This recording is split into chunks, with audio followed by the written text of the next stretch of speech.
गजाननं भूतगणातिसेवितं कपित्तजम्बूफलसारभक्षितम् उमासुतं शोकविनाशकारणम्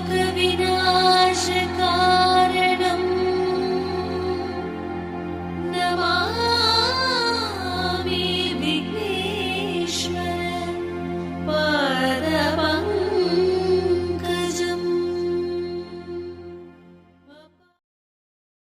शुक्लाम्बरधरं विष्णुं शशिवर्णं चतुर्भुजं प्रसन्नवदनं ध्यायेत् सर्वविघ्नोपशान्तयेत्। गुरुर्ब्रह्मा गुरुर्विष्णुः गुरुर्देवो महेश्वरः गुरुः साक्षात् परब्रह्म तस्मै श्रीगुरवे नमः। व्यासाय विष्णुरूपाय व्यासरूपाय विष्णवे नमो वै ब्रह्मनिधये वासिष्ठाय नमो नमः। पूजन्तं राम रामेति मधुरं मधुराक्षरम् आरुह्य कविताशाखां वन्दे वाल्मीकिकोकिलम्। श्रुतिस्मृतिपुराणानाम् आलयं करुणालयं नमामि भगवत्पादशङ्करं लोकशङ्करम्। वागर्धाविव सम्पृक्तौ वागर्धप्रतिपत्तये जगतः पितरौ वन्दे पार्वतीपरमेश्वरौ। सूक्तिं समग्रयतु नः स्वयमेव लक्ष्मीः श्रीरङ्गराजमहिषी मधुरैः कटाक्षैः। वैदग्ध्यवर्णगुणगुम्भनगौरवैर्यां कण्डूलकर्णकुहराः कवयोधयन्ति। ऐमोर्ध्वपुण्ड्रमजहन्मकुटं सुनासं मन्दस्मितं मकरकुण्डलचारुगण्डं बिम्बाधरं बहुलदीर्घकृपाकटाक्षं श्रीवेङ्कटेशमुखमात्मनि सन्निधत्ताम्। मनोजवं मरुततुल्यवेगं जितेन्द्रियं बुद्धिमतां वरिष्ठं वातात्मजं वनरयूथमुख्यं श्रीरामदूतं शिरसा नमामि। आपदामपहर्तारं दातारं सर्वसम्पदां लोकाभिरामं श्रीरामं भूयो भूयो नमाम्यहम्। सिन्दूरारुणविग्रहां त्रिनयनां माणिक्यमौलिस्फुरत्तारानायकशेखरां स्मितमुखीं आपीनवक्षोरुहां पाणिभ्याम् अळिपूर्णरत्नचषकं रक्तोत्पलं बिभ्रतीं सौम्यां रत्नघटस्थरक्तचरणां ध्यायेत् परेदम्बिकाम्। हरिः ओम्। श्री सद्गुरु साईनाथाय नमः। दत्तात्रेयाय नमः। పరమేశ్వర స్వరూపమైన సభకి నమస్కారం. ఇవాళ నా ఉపన్యాసాన్ని ప్రారంభం చేసే ముందు జయనామ సంవత్సర శుభాకాంక్షలు సభలో ఉన్నటువంటి వారందరికీ తెలియచేస్తూ, ఈ సంవత్సరం మీ అందరికీ పరమేశ్వర అనుగ్రహం చేత మనస్సుకి క్లేశము కలగని రీతిలో కష్టసుఖములు అనుభవింపబడుగాక అని నేను భగవంతుడిని ప్రార్థన చేస్తూ ఇవాళ ఉపన్యాసాన్ని ప్రారంభం చేసే ప్రయత్నం చేస్తాను. కొవ్వాడ ఒక మహామనీషి యొక్క ప్రయత్నం చేత ఒక దివ్యక్షేత్రముగా భాసిల్లుతోంది. ఎక్కడో కాకినాడకింత దూరంలో ఉన్నటువంటి కొవ్వాడ గ్రామంలో షిరిడీ సాయిబాబా గారి యొక్క మందిర నిర్మాణం చేసి, ఈ మందిరం ఇంత పవిత్రము దేనివల్ల అవుతుంది అంటే నిబద్ధతతో కూడినటువంటి పూజాది కార్యక్రమముల చేత. అంత నిబద్ధతతో కూడినటువంటి పూజాది కార్యక్రమ నిర్వహణము చేసి తానే స్వయంగా ఆ బాబాగారి యొక్క తత్వాన్ని ప్రచారం చెయ్యడం కోసమని అడిగినదే తడవుగా ప్రతి ఇంటికి వెళ్ళి ఇప్పటికి 200 సార్లు షిరిడీ సాయిబాబా గారి జీవిత చరిత్ర పారాయణ చేయించినటువంటి గొప్ప నిబద్ధత కలిగినటువంటి వ్యక్తి. ఎవరి పేరు విన్నంత మాత్రం చేత నేను పులకిస్తానో, నేను చాలా గౌరవిస్తానో, చాలా సంతోషిస్తానో అటువంటి వ్యక్తులలో, బహుకొద్ది మంది వ్యక్తులలో మాన్యశ్రీ సుబ్బారావు గారు ఒకరు. అటువంటి సుబ్బారావు గారు ఒకానొకప్పుడు నన్ను అడిగి ఉన్నారు, ఏమయ్యా నువ్వేమైనా గురుచరిత్ర మీద మాట్లాడతావా అని. అది మరి తెంపరితనమే అనుకోండి, సాహసమే అనుకోండి, నా శక్తిని నేను అంచనా వేసుకోకుండా తప్పకుండా అలాగే మాట్లాడదామన్నాను. కారణం ఏమిటంటే, ఒకటి చేసినటువంటి సంకల్పం ఒక మంచి వ్యక్తి చేసినప్పుడు, అందున ఈ కాకినాడ పరిసర ప్రాంతాల్లో ఉండేటటువంటి ప్రజలందరూ కూడా భగవత్ కథాశ్రవణమనందు పూనిక కలవారై చెప్పేటటువంటి వాడి సమర్థతని ఆలోచించకుండా భగవత్ కథ చెప్తున్నారు అని వినగలిగినటువంటి అధ్యవసాయముతో కూడిన బుద్ధి కలిగిన వారు ఉన్నప్పుడు 4 మాటలు చెప్పడానికి మనకి ఏది ప్రతిబంధకమని ఆలోచించి తప్పకుండా చెప్తాను అన్నాను. శ్రీ గురు చరిత్ర గురించి 4 మాటలు చెప్పండి అన్నారు. అసలు మీరు ఒక తమాషా ఆలోచించండి. మనం ఎవరిని చేరుకోవాలి? భౌతికమైనటువంటి సుఖాల్ని అనుభవించడం కోసమని ప్రత్యేకంగా ఉపదేశం కానీ ప్రబోధం కానీ ఎవ్వరికీ అక్కర్లేదు. మీరు చాలా సుఖంగా ఉండండి, శరీరంతో భోగాలు అనుభవించండి, ఇంద్రియాలతో సుఖాలను అనుభవించండి, ఈ మాటలు ఎవరైనా వచ్చి చెప్పాలండి? ఎవరికైనా? ఎవ్వరికెవ్వరూ చెప్పక్కర్లేదు. పుట్టినది మొదలుకొని ప్రతివాడికి అలవాటు పడిపోయేటటువంటి లక్షణం. ఈ శరీరంతో ఎంత సుఖాన్ని అనుభవిద్దాం. ముందు కూర్చోవాలనుకుంటాడు, తర్వాత పడుకోవాలనుకుంటాడు, చదువుకోవాలనుకుంటాడు, ఉద్యోగం రావాలనుకుంటాడు, ప్రమోషన్ రావాలనుకుంటాడు, డబ్బు దాచాలనుకుంటాడు, పిల్లలు కావాలనుకుంటాడు, అనుకూలవతి అయిన భార్య ఉండాలంటాడు, అటువంటి కోడళ్ళు రావాలంటాడు, అల్లుళ్ళు రావాలంటాడు. ఎప్పుడూ తన వైపు ఆనుకూల్యమునే మాట్లాడతాడు. దీనికి ప్రబోధం ఎందుకు? దీనికి ఎవరు ఏం ప్రబోధం చేయక్కర్లేదు. దీని గురించి ఎవ్వరూ ఏమీ మాట్లాడక్కర్లేదు. ఏమీ మాట్లాడకుండా నిశ్శబ్దంగా ఉన్నా ఇంద్రియముల యొక్క సుఖముల వైపు లంపటత్వము, భౌతికమైనటువంటి సుఖ లాలస మనిషికి తనంత తానుగా కలుగుతాయి. కానీ మరి గురువు యొక్క అవసరం ఎక్కడుంది అంటే, భగవంతుడనబడేటటువంటి వాడొకడున్నాడు. ఈ భగవంతుణ్ణి చేరాలి. ఎవరు చేరాలి? మనుష్యుడు చేరాలి. మిగిలిన పిపీలికాది పర్యంతానికి ఎందుకు చెప్పరు అంటే, సృష్టిలో 84 లక్షల జీవరాశులున్నా 83,99,999 జీవరాశులకి కూడా బుద్ధి అనబడేటటువంటి దాన్ని పరమాత్మ కటాక్షించలేదు. ఒక్క మనుష్య ఉపాధికి మాత్రమే బుద్ధి ఉంది. ఈ బుద్ధి చేత తెలుసుకోవాలి, తెలుసుకుని ఈశ్వరుణ్ణి చేరాలి. అందుకే శాస్త్రం ఒక గమ్మత్తైన మాట మాట్లాడుతుంది. మనుష్యుని యొక్క ఉపాధిని పొందినటువంటి వాడు పొందిన అదృష్టమేమి అంటే, మోక్షమునకు కాని ఊర్ధ్వలోకములకు కాని వెడతావా, లేకపోతే మళ్ళీ అధోయోనులలోకి వెళ్ళిపోతావా, అధో జన్మలలోకి అంటే, ఈ రెండింటికి మధ్యలో ఉన్న మెట్టు మీద నిలబడి ఉంటుంది మనుష్య ఉపాధి. కావాలంటే పైకెళ్ళగలడు. ఈ ఉపాధిలోకి వచ్చి కూడా మనుష్య శరీరాన్ని సక్రమంగా వినియోగించుకోకపోతే వెనక్కి జారిపోతాడు. కాబట్టి ఇప్పుడు భగవంతుణ్ణి చేరుకోవడము అనేటటువంటి మాట వచ్చినప్పుడు అది అంత తేలికైనటువంటి విషయమా? అసలు భగవంతుడు అనబడేటటువంటి వాడు సాకార రూపుడై మనం ఎప్పుడైనా దర్శనం చేశామా? మనం నిర్మోహమాటంగా ఇది ఒక సభ, నేను ఏదో ఉపన్యాసం చెప్తున్నాను అని మీరు అనుకోకండి. కాసేపు మీరు నేను అక్రాస్ ది డైనింగ్ టేబుల్ ఏదో ఒక భోజనం చేస్తూ సరదాగా మాట్లాడుకున్నాం అనుకుని మీరు ఒకసారి ఆలోచన చేయండి. నా తల్లి యందు నాకు ప్రేమ ఎందుచేత అంటే, మా అమ్మగారిని నేను చూశాను, ఆవిడ యొక్క ప్రేమని నేను అనుభవించాను. అందుకని నా తల్లి అంటే నాకు కృతజ్ఞతాభావము, నా తల్లి అంటే నాకు ప్రేమ, నా తండ్రి అంటే నాకు గౌరవము, ఎందుకంటే వారి యొక్క వాత్సల్యమును నేను అనుభవించాను. నా తమ్ముడంటే నాకు ప్రీతి, ఎందుకంటే నా తమ్ముడికి నేనంటే ఎంత ప్రేమో నాకు తెలుసు. నా భార్య యందు నాకు అపారమైన ప్రేమ, ఎందుచేత నా గురించి ఎంత పరితపిస్తుందో నాకు తెలుసు. భగవంతుడి గురించి భక్తితో ఉండు. నేను ఎలా ఉంటానండి? నాకేం తెలుసు భగవంతుడి గురించి? ఆయన ఎప్పుడైనా నాకు కనపడ్డా? నేను ఎప్పుడైనా ఆయన్ని చూశానా? లేకపోతే ఆయన చేసిన మేలు ఏదైనా నాకు తెలుసా ప్రత్యక్షంగా? లేదా నాకు ఆయనతో ఏదైనా అనుబంధం ఉందా? ఎలాగ భగవంతుడి మీద ప్రేమ నిలబడమంటే నిలబడుతుంది? ఒక అనుబంధం ఉందనుకోండి, మీరు నిష్పక్షపాతంగా ఆలోచన చేయండి. మనసులో అదేమిటండి శ్రీ గురు చరిత్ర చెప్తానని కోటేశ్వరరావు ఇలా మొదలెట్టారనుకోకండి. కాసేపు అలా మీరు ఆలోచన చెయ్యండి. ఆ కోణంలో అసలు భగవంతుడి గురించి మీకు ప్రేమగా ఉండవలసినటువంటి అవసరం ఏమి? నిజాయితీ అయినటువంటి ఆలోచన చేయండి. అసలు భగవంతుడు ఆల్ రైట్, ఏది భగవంతుడి గురించి మీరు ఆలోచన చేయడానికి, ప్రేమతో ఉండడానికి ఏది భగవంతుడు? ఎవరు భగవంతుడు అంటే? ఆ భగవంతుని యొక్క స్వరూపం ఏమిటి? అసలు ఇలా ఉంటాడు, ఇదే రూపము అని మీరు ఏమైనా చెప్పగలరా? మీరు ఒక కృష్ణుడు అన్నారనుకోండి, మరి రాముడు ఏమవ్వాలి? మీరు లేదు రాముడు కృష్ణుడు అన్నారనుకోండి, శివుడు ఏమవ్వాలి? శివుడు రాముడు అన్నారనుకోండి, దత్తాత్రేయుడు ఏమవ్వాలి? కాబట్టి మరి ఇవన్నీ ఏంటి? ఈ రూపాలన్నీ భగవంతుడే అయితే ఏ రూపాన్ని పట్టుకోవాలి?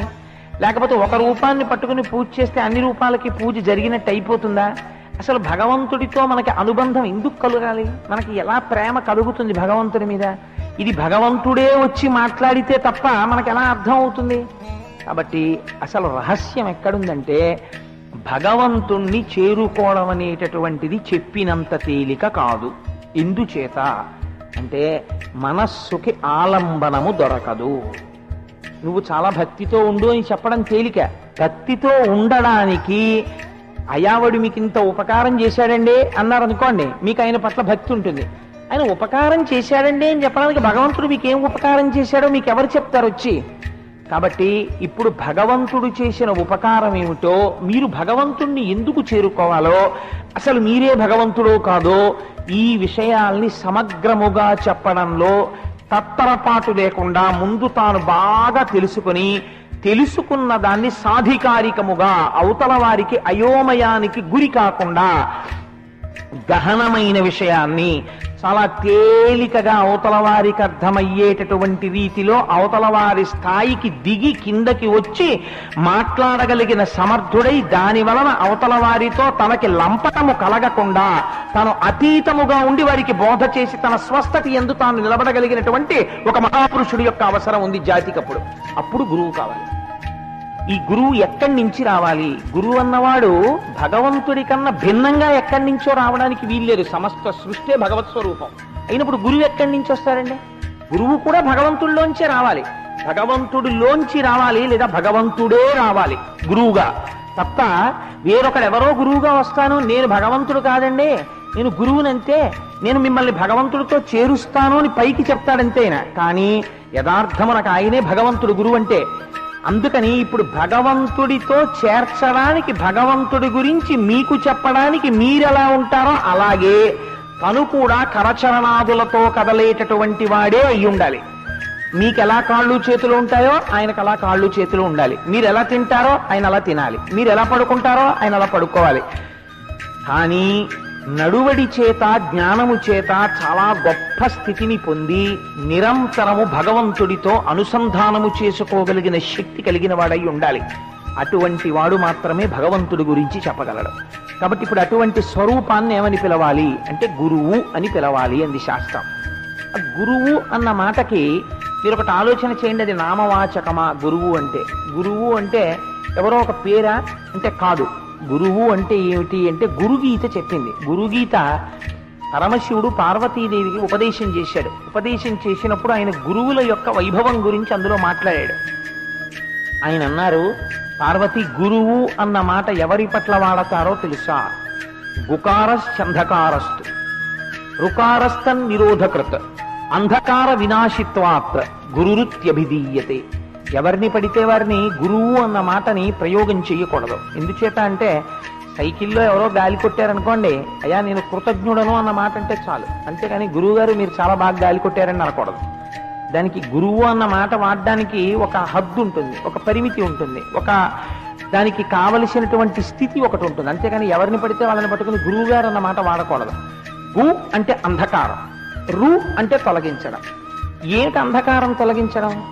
చీకటిని తొలగించడం అంటే ఇప్పుడు చీకటి పడింది, ఏమంటే ఈ చీకటి తీసేసి వెలుతురు వచ్చేసేటట్టు చేసేయండి, అప్పుడు మిమ్మల్ని మేము గురువు గారు అంటామని అన్నారనుకోండి ఎవరినైనా సభలో పట్టుకుని. అంటే ఆయన అలా చీకటిని తీసేసి వెలుతురు ఇచ్చేసేటటువంటి వాడిని గురువు అంటారా? అది కాదు దాని అర్థం. అంధకారం అనేటటువంటిది మనం ఎప్పుడూ ఉండేటటువంటి స్థితి. ఏమా అంధకారం అంటే? అంధకారము అంటే అజ్ఞానము. అజ్ఞానము అంటే జ్ఞానము లేకుండుట. జ్ఞానం అనగానేమి? తెలుసుకోవలసిన వస్తువుని తెలియకుండా ఉండుట.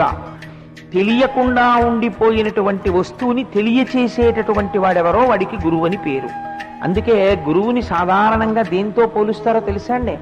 దీపంతో పోలుస్తారు. తివిరి అజ్ఞాన తిమిర ప్రదీపమగుచు అవ్యయంబగు బ్రహ్మంబుననుభవించి భరిత సత్తుండు సత్కర్మ నిరతుడతుల భూసుర శ్రేష్ఠుడలగుండు బుధనుతుండు అంటారు పోతన గారు భాగవతంలో.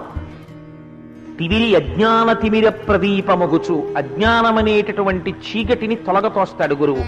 ఎలా తొలగతోస్తాడు అంటే మనందరికీ కూడా ఒక భావన ఉంటుంది. ఏమిటా భావన అంటే, మీరెవరండి అని అడిగారు అనుకోండి, నేను అని ఇలా చూపిస్తాం. నేను అన్నప్పుడు ఇలా చూపించడంలో ఎవరిని చూపిస్తాం? ఈ శరీరాన్ని చూపిస్తాం. ఈ శరీరము లేకపోతే నువ్వు లేవా అని అడిగారు అనుకోండి, వెంటనే సాధారణంగా వచ్చేటటువంటి జవాబు ఏమిటంటే నేను లేను. ఈ శరీరం ఎంతకాలం ఉంటుందో అంతకాలము నేనున్నట్టు లెక్క. ఈ శరీరం లేకపోతే నేను లేనట్టే. కానీ శాస్త్రం అంటుంది ఒక్కసారి వెనక్కి వెళ్ళి చూడు. ఇది గురువులు వేసేటటువంటి ప్రశ్నలు చాలా చమత్కారంగా ఉంటాయి. అందుకే గురువు నోరు విప్పి మాట్లాడారనుకోండి, గురువు మాట్లాడినటువంటి మాట సింహము చేసినటువంటి గర్జన వంటిది. మీకు కాకి ప్రతిరోజు అరుస్తుంది. మీరు అడిగారా అడగలేదా అని కాకి అని చూడదు. ఎప్పుడూ మాట్లాడడానికి ప్రసిద్ధి ఏది అంటే కాకి. కాకి గోలండి అంటారు. అందుకే ఎప్పుడూ మాట్లాడుతుంది కాకి. చెట్టు ఎక్కి అరుస్తూనే ఉంటుంది. కాకి అరవడం వల్ల ఏమైనా ప్రయోజనం ఉంటుందా? ఏ ప్రయోజనం ఉండదు. అబ్బాయి ఎంత బాగుందో కాకి అరుపు వినండి నిశ్శబ్దంగా ఎవరు అనరు. అదే కాకి అరిచింది అనుకోండి, ఎవరు వస్తారు? కాకులే వస్తాయి. మీకు అది గమ్మత్తు. ఓ కాకి అరిచింది అనుకోండి, ఎవరు రారు, కాకులు వస్తాయి. ఒక సింహం అరిచింది అనుకోండి, ఒక సింహం గర్జన చేసింది అనుకోండి, ఎవ్వరు ఉండరు, అన్ని పారిపోతాయి. ఎందుకనంటే అది సింహం. సింహము గర్జించినంత మాత్రం చేత గర్జన ఎంత దూరం వినపడుతుందో అంత దూరం అన్ని పారిపోతాయి.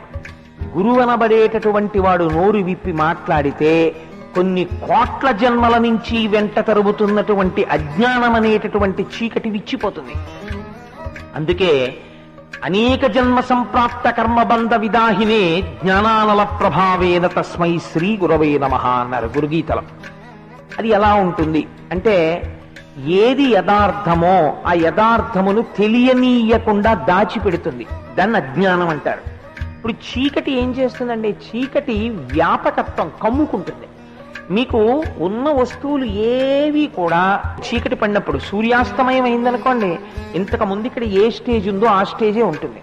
అన్నీ ఇలాగే ఉంటాయి. కానీ చీకటి వ్యాపించేసింది అనుకోండి, మీకు ఒక భయం బయలుదేరుతుంది. ఏమిటా భయం అంటే, ఏమిటో ఇంత చీకటిగా ఉంది, అలా వెళ్ళడమే, అక్కడ ఏముంటుందో అని భయం. కారణం ఏమిటి? చీకటిగా ఉన్న చోట ఉన్న వస్తువు ఉన్నట్టు కనపడదు. ఆ చీకట్లో వెళ్ళిపోతున్నాడు అనుకోండి. ఎప్పుడు వేదాంతంలో ఇదే ఉదాహరణ చెప్తారు. ఓ తాడు అడ్డంగా పడుంది. ఆ తాడు చూస్తాడు, అమ్మో పాము అడ్డంగా పడుంది అనుకుంటాడు. తాటి యందు పాముని చూడగానే అజ్ఞానానికి హద్దు లేని స్థితి వస్తుంది. తాడు కదులుతుంది, అమ్మో పాము కదులుతోందంటాడు. అసలు తాడిలా పైకి లేవదు. కానీ వీడి అజ్ఞానము భయము చేత ఏం కనపడుతుందంటే, పడగ విప్పినట్టు కనపడుతుంది, బుస కొట్టినట్టు వినపడుతుంది. అమ్మో ఎంత పాము అంటాడు. ఒళ్ళంతా చెమట్లు పట్టేస్తాయి. మీరు ఒక్క ఆశ్చర్యకరమైన విషయం చూడండి. ఇంత భయపడిపోతున్న వ్యక్తి దగ్గరికి వచ్చి, అయ్యా నువ్వు ఇంత పెద్ద ఉద్యోగం చేస్తున్నావు, నీకు ఇంత డబ్బుంది, నీకు 3 కార్లున్నాయి, నీకు ఇంత పెద్ద పేరుంది, నీకు ఇన్ని బిరుదులున్నాయి అని చెప్పారనుకోండి, ఎదురుగుండా పాము ఉంది అన్న భయం పోతుందా? పోదు. ఎప్పుడు పోతుంది పాము అన్న భయం అంటే, ఆ పక్కింట్లో ఉన్న ఆయన ఏమిటంటే అలా నించున్నారంటాడు. అమ్మో అక్కడ చీకట్లో రోడ్డుకి అడ్డంగా పాము పడుకుందండి అన్నాడు. ఆయన అన్నారు, అలాగా ఇక్కడ ఎప్పుడు పాములు తిరగవే అని ఇంట్లోకి వెళ్ళి ఒక టార్చ్ లైట్ పట్టుకొచ్చి గేటు తీసి టార్చ్ లైట్ వేసి చూశారు.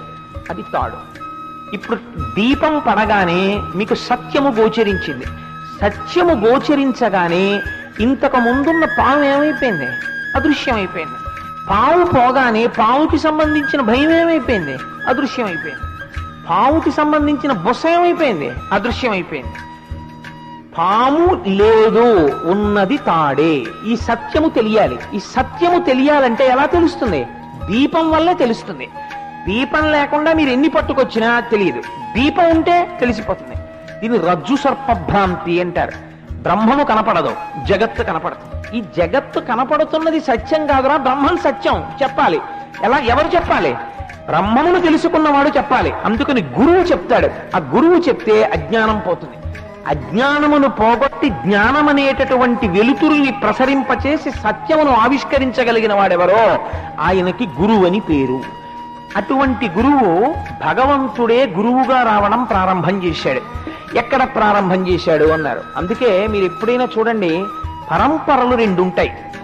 2 పరంపరలలో మనం వివాహం చేసుకునేటప్పుడు స్నాతకము అని ఒక ఉత్సవాన్ని చేస్తారు. అందులో ఒక మాట చెప్తారు, నువ్వు ఈ తంతువుని తెంపవద్దు అని ఒక మాట చెప్తారు. తంతువుని తెంపవద్దు అంటే వివాహం చేసుకోకుండా ఉండకూడదు, పురుషుడు కానీ స్త్రీ కానీ. ఎందుచేత అంటే జన్మతః ఒక రుణం ఉంటుంది. ఏమిటా రుణం? తాను ఇతపూర్వము ఎవరికి జన్మించాడో అలా తాను కూడా వేరొక వ్యక్తికి జన్మనివ్వాలి. అందుకని ఈ తంతువుని తెంపవద్దు, కొనసాగాలి. వంశము కొనసాగింది, నా తర్వాత కొడుకు, కొడుకు తర్వాత మనవడు, అలా 2 తరాలు 3 తరాలు చూడాలి. వంశము వృద్ధిలోకి రావాలి. అలా ఇంకొకటి కూడా ఉంటుంది, వృద్ధిలోకి వెళ్ళవలసింది, ఆగిపోకూడనిది. అదేమిటో తెలుసా అండి? గురు పరంపర. గురు పరంపర మనం చెప్తాం, సదాశివ సమారంభాం శంకరాచార్య మధ్యమాం అస్మదాచార్య పర్యంతాం వందే గురు పరంపరాం అంటాం. ఎంత పెద్ద లిస్ట్ ఉందో మధ్యలో, ఎంతమంది గురువులున్నారో. కానీ మొదలు చెప్తాం, మధ్య చెప్తాం, ఇప్పుడున్న గురువు చెప్తాం.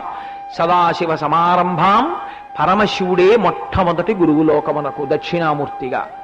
శంకరాచార్య మధ్యమాం, ఆదిశంకరులు మధ్యలో ఉన్నారు. అస్మదాచార్య పర్యంతాం, ఇప్పుడు మాకో గురువు గారు ఉన్నారు, బ్రహ్మశ్రీ మల్లంపల్లి అమరేశ్వర ప్రసాద్ గారు. ఆ గురువు గారి వరకు అస్మదాచార్య పర్యంతాం వందే గురు పరంపరాం. ఈ గురు పరంపరకంతటికీ నేను నమస్కరించుచున్నాను. ఇప్పుడు ఆ సదాశివుడు ఎన్ని రూపాల్లో వచ్చినట్టు? మా గురువు గారి వరకు అది సదాశివ స్వరూపమే. అజ్ఞానమును తొలగొట్టడానికి ఒక దీపం వేరొక దీపాన్ని వెలిగించినట్టుగా ఈ పరంపర అలా కొనసాగి వస్తోంది. లేదా నారాయణ సమారంభాం వ్యాస శంకర మధ్యమాం అస్మదాచార్య పర్యంతాం వందే గురు పరంపరాం. శ్రీమన్నారాయణుడితో మొదలుపెట్టి వ్యాస శంకరుల్ని మధ్యలో పెట్టి మా గురువుల వరకు ఈ పరంపర కొనసాగుచున్నది. లేదా వైష్ణవులు అనుకోండి, శ్రీశైలేశ దయాపాత్రం ధీభక్త్యాది గుణార్ణవం యతీంద్ర ప్రణవం వందే రమ్యజా మాతరం మునిం అని వాళ్ళు ఆ గురు పరంపరని వాళ్ళు చెప్తారు. ప్రతివారు కూడా పరంపరగా వస్తున్నటువంటి గురువుల యొక్క ఆ పరంపరని తలుచుకుని నమస్కారం చేస్తారు. అది ఒక చోట ఆగిపోయేది కాదు. గురు పరంపర ఆగిపోయింది అనుకోండి, అక్కడతో ఇంకా వెలుతురు అనేది ఆగిపోతుంది. సూర్యోదయం అనేటటువంటిది ఒక రోజు అయి బట్టలన్నీ ఆరేసేసుకున్నామండి, బట్టల గుమ్మిలో ఇంకేం మాసు బట్టలు లేవు మాకు ఉతుక్కోవలసినవి, సూర్యుడు వస్తే ఎంత రాపోతే ఎంత అండి అనకూడదు. ప్రతిరోజు సూర్యోదయం అవ్వాలి, ప్రతిరోజు సూర్యుడు కనపడాలి. గురువులు కూడా మాకు మంచి గురువు ఈ తరంలో దొరికేశాడండి, ఇంకా గురువులు ఉంటే ఎంత ఊడిపోతే ఎంత అనకూడదు. గురు పరంపర అలా కొనసాగుతూనే ఉండాలి. మీరు చూడండి, అందుకే చాలా చిత్రంగా ఉంటుంది. వర్షము ఎక్కడి నుంచో మేఘం తీసుకొచ్చి వర్షాన్ని కురుస్తుంది. మేఘం ఎంతసేపు కురుస్తుందండి? తాను వెలవెలపోయేంత వరకే కురుస్తుంది. మేఘం తనలో ఉన్న నీటినంతటిని వర్షించేసి దూదిపింజైపోయి మేఘం వెళ్ళిపోతుంది. మరి ఇప్పుడు ఈ నీరు ఎలా వెడుతుంది అంటే ప్రవాహ రూపాన్ని నది పొందుతుంది. పొంది నది నీటిని తీసుకెళ్లడం మొదలు పెడుతుంది. మొదలుపెట్టి గ్రామానికి, ఊరికి, పట్టణానికి మంచినీటిని తీసుకెడుతుంది. అలా గురు పరంపర కూడా అలా నడుస్తూనే వెడుతుంటుంది. ఇలా వెడుతున్నటువంటి గురువులు ఎంతమంది ఉంటారు అంటే, ఇప్పుడు నేను మీకు ఒక విషయాన్ని ఎందుకు విజ్ఞాపన చేశానంటే, ఇప్పుడు మీరు లెక్క చెప్పగలరా? మీరు లెక్క చెప్పలేరు. పైగా ఎవరిని గురువు అనాలి అంటే అదొక పెద్ద తర్కం, శాస్త్రం. ఎవరికి ఎవరు గురువు అన్నారనుకోండి, ఎవరు మీకు గురి నేర్పారో వారు గురువు అని చెప్పింది శాస్త్రం. ఆ గురువు ఎటువంటి వాడు అంటే అత్రినేత్ర శివ సాక్షాత్ దిబాహుశ్చ హరిస్మృత యో చతుర్వదనో బ్రహ్మ శ్రీ గురు అభిధీయతే.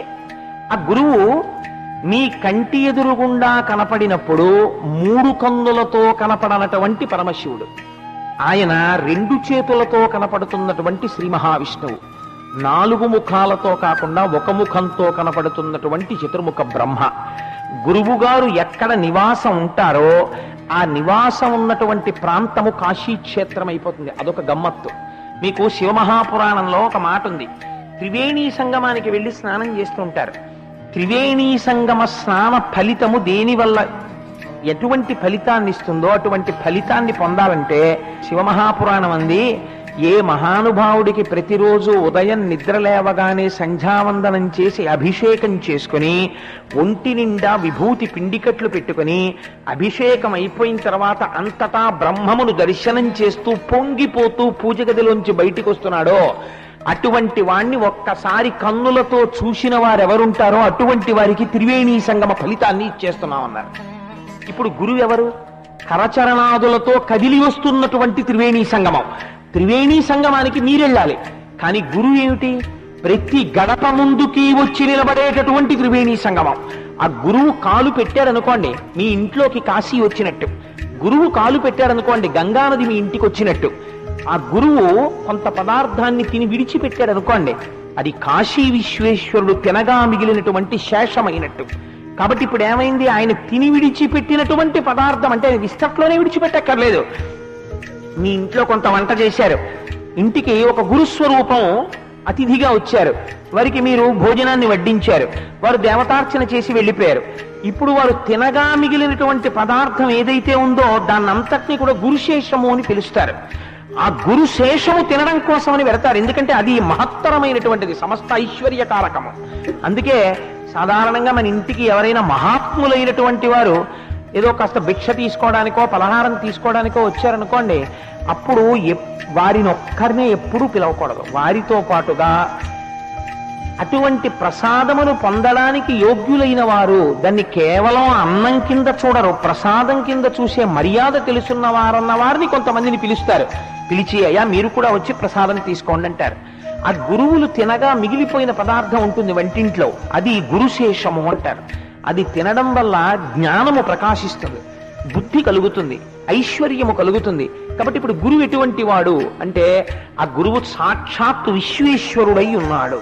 అందుకే గురుగీతలో శంకరుడు ఒక ఆశ్చర్యకరమైన మాట చెప్పాడు. పార్వతి చాలా మంది తెలియక కాశీక్షేత్రానికి వచ్చిన దర్శనం చేసుకుంటూ ఉంటారు.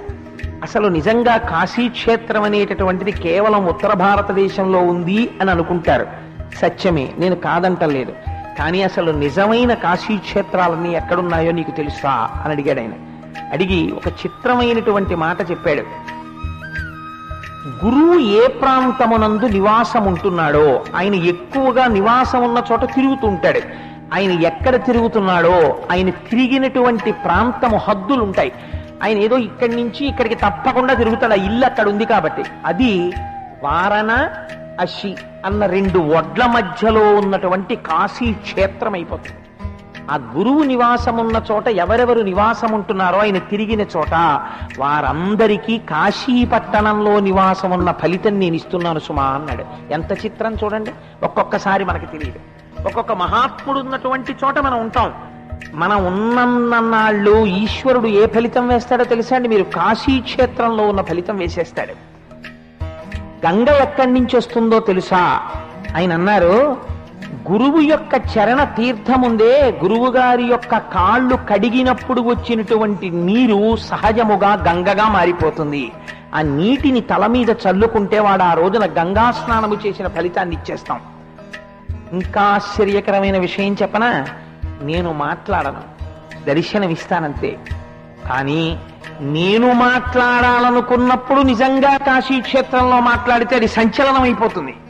కానీ నేను మాట్లాడేది ఎక్కడ మాట్లాడతానో తెలుసా? అటువంటి గురువులున్న చోట గురువులు మాట్లాడతారు, వారి మాట నా మాటగా ఉంటుంది. నేను ఏది మాట్లాడతానో అది గురువులతో మాట్లాడిస్తాను. అందుకని వారి మాటలు నా మాటలే. అందుకని గురువులు ఉన్న ప్రదేశములు ఏవో అవి కాశీక్షేత్రములు అని చెప్పాడు మహానుభావుడు. కాబట్టి ఆ గురువు ఎంత గొప్పవాడు అన్నది మీరు ఒక్కసారి ఆలోచించండి. అందుకే ఒక మాట చెప్తాడు శంకరుడు గురుగీతలో, నగురోరధికం తత్వం నగురోరధికం తపః నగురోరధికం జ్ఞానం తస్మై శ్రీ గురవే నమః. నగురోరధికం నగురోరధికం నగురోరధికం ఇది శివశాసనతః. గురువు కన్నా అధికమైనటువంటి వాడు ప్రపంచమునందు వేరొకడు లేడు. గురుర్బ్రహ్మ గురుర్విష్ణు గురుర్దేవో మహేశ్వర గురు సాక్షాత్ పరబ్రహ్మ తస్మై శ్రీ గురవై నమః. గురుర్బ్రహ్మ, గురువే చతుర్ముఖ బ్రహ్మ. బ్రహ్మగారు ఏం చేస్తారండి? సృష్టి చేస్తారు. గురువు కూడా సృష్టి చేస్తాడు. ఎవరిని సృష్టి చేస్తాడు చెప్పండి? గురువు గారు ఎప్పుడైనా సృష్టి చేయడం మీరు చూశారా? మరి గురువు గారికి బ్రహ్మాంశలా ఇచ్చారు అంటే మీలో ఉన్నటువంటి మనుష్యత్వము జీవత్వమును అణచి సాక్షాత్తుగా నువ్వే ఈశ్వరుడివిరా అనేటటువంటి జ్ఞానాన్ని మీ యందు సృష్టి చేస్తాడు. అందుకని గురుర్ బ్రహ్మ గురుర్ విష్ణు. ఆ వచ్చినటువంటి భావన, ఆ భక్తి మళ్ళీ జారిపోతుంది. జారిపోకుండా ఉండాలంటే గురువు గారి మాటలు మళ్ళీ మళ్ళీ మళ్ళీ మళ్ళీ పడుతూ ఉండాలి. రామకృష్ణ పరమహంస అంటారు, ఏనుగు పక్కన మావటివాడు ఎప్పుడూ నించునుంటాడు. ఎందుకు నించునుంటాడో తెలుసా అండి? ఏ ఏనుగును వదిలేసి మావటి వెళ్ళిపోకూడదా? వెళ్ళడు. ఏనుక్కో లక్షణం ఉంటుంది. దాని ఏనుగు తొండం ఎప్పుడూ నిశ్చలంగా ఉండదు, అది కదుపుతూనే ఉంటుంది తొండాన్ని. ఈ కదపడంలో దానికి ఉన్న గమ్మత్తు ఏమిటో తెలుసా అండి? ఇలా ఆ తొండం పెట్టి వాసన చూస్తుంది, ఆ వస్తువు ఏదో ఇలా లాగుతుంది, లేకపోతే ఓ అరటిపండు తొక్క పోగేస్తుంది, ఇలా వెళ్ళిపోతూ ఆ చెట్టు కొమ్మట్టుకు విరిచేస్తుంది, ఇలా వెళ్ళిపోతూ ఓ పువ్వు లాగేస్తుంది. ఇన్ని పనులు చేస్తుంటే పక్కన ఉన్న మావటి ఏనుగు యొక్క బరువులో ఎన్నో వంతుంటాడండి మావటి. ఇంత డొక్కులా ఉండేటటువంటి మావటి పక్కన నించుని చేతిలో అంకుశం పట్టుకుంటాడు. పట్టుకుని అది ఇలా తొండం ఎత్తినప్పుడల్లా ఓ దెబ్బ కొట్టు హో అంటాడు. తొండం దింపేస్తాడు. పక్కన తొండం ఆయన అంకుశం పట్టుకుని నిలబడ్డాడు అనుకోండి, ఎదుటివాడు రూపాయి ఇస్తే ఆ రూపాయి పట్టుకెళ్లి మావటి చేతిలో పెట్టి పిల్లాడికి ఆశీర్వచనం చేసి తొండం దింపేస్తాడు. ఓ అరటిపండు ఇచ్చాడు అనుకోండి, ఆ అరటిపండు తీసుకుని నోట్లో పడేసుకుంటుంది. రూపాయి ఇస్తే మావటి వాడికి ఇచ్చేస్తుంది. ఇక్కడే ఊపుతుంది కాబట్టి తొండాన్ని అటు ఇటు వెళ్ళదు, దేన్ని విరవదు. పక్కన మావటి ఉంటే, మావటి లేడనుకోండి ఏనుగుని ఎవరు ఆపలేరు. మావటి పక్కన ఉంటే లొంగిన ఏనుగు ఎటువంటిదో, పక్కన గురువు యొక్క మాటలు అస్తమానము వింటుండడం చేత మనస్సు అలా లొంగి ఉంటుంది. నేను అన్ని వినేశానండి అని గురువుని వదిలేశారనుకోండి, మీరు వదిలి